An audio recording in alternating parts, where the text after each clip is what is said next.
বিশ্বনবী বললেন খায়রুকুম মান তাআল্লামাল কুরআন ওয়া আল্লামা, তোমাদের মধ্য থেকে ওই ব্যক্তি আল্লাহর কাছে সবচাইতে বেশি সেরা যে নিজে কোরআন শিখে অন্যরে শিখায়া দেয়। আপনি কোরআন শিখলে আপনি সেরা, আবার আপনি যদি শিখায়া দেন তবেও আপনি সেরা।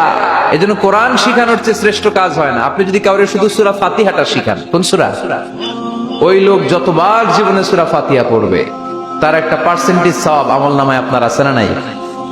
আবার ওই লোক যদি কাউরে এই সূরা ফাতিহাটা শিখায়, আবার যারে শিখালে যদি আবার আরেকজনরে শিখায়, এভাবে যতজনকে শিখাবে প্রত্যেকের সওয়াব থেকে একটা পার্সেন্টেজ সওয়াব আপনার আমলনামায় দিয়ে দিবে কে? এজন্য কোরআন শিখবো, শিখাবো, শিখবো, শিখাবো। যারা কোরআন জানি না, কোরআন জেনে মরবো। No excuse will be granted that day.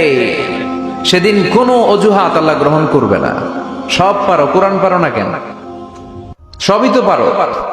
হিন্দিতে কথা বলতে পারো, ইংরেজিতে কথা বলতে পারো, কোরআন পারলা না কেন? কোনো মাফ করবে আল্লাহ? না।